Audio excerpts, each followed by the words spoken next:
चंदन चौक चढ़ी बैठेली गौरा देई, पजरे बैठेले भोलेनाथ, पजरे बैठेले भोलेनाथ।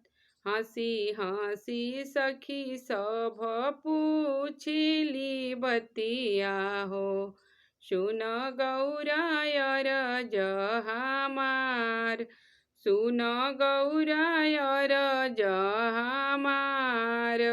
कवन कवन तप कैलू ए गौरा सखी, दुल्हा पवलु भोलेनाथ, दुल्हा पवलु भोलेनाथ।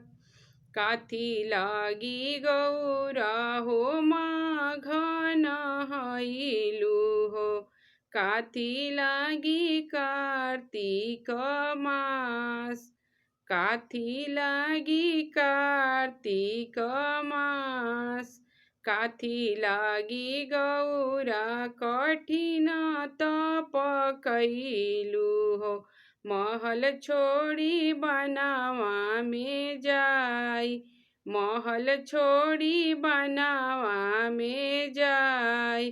कवन बरत गौरा वंश लागी कैलु हो, गणपति खेले गोदिया तोहार, गणपति खेले गोदिया तोहार।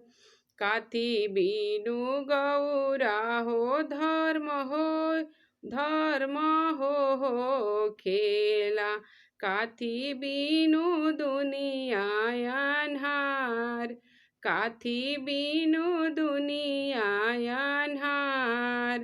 धन लागी सखिया हो माघन हईली, धर्म लागी कार्तिक मास। धन लागी सखिया हो माघन हईली, धर्म लागी कार्तिक मास।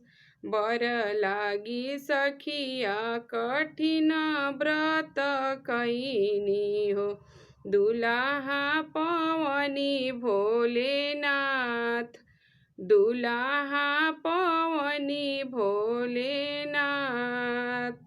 पर्वत व्रत सखी वंश लागी कैनी हो, गणपति खेले गोदिया हमार, गणपति खेले गोदिया हमार।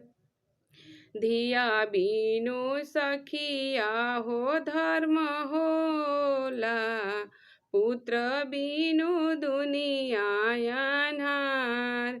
धिया बीनु सखिया हो धर्म ना होला, पुत्र बीनु दुनिया अन्हार। चंदन चौक चढ़ी बैठेली गौरा देई, पजरे बैठेले भोलेनाथ, पजरे बैठेले भोलेनाथ।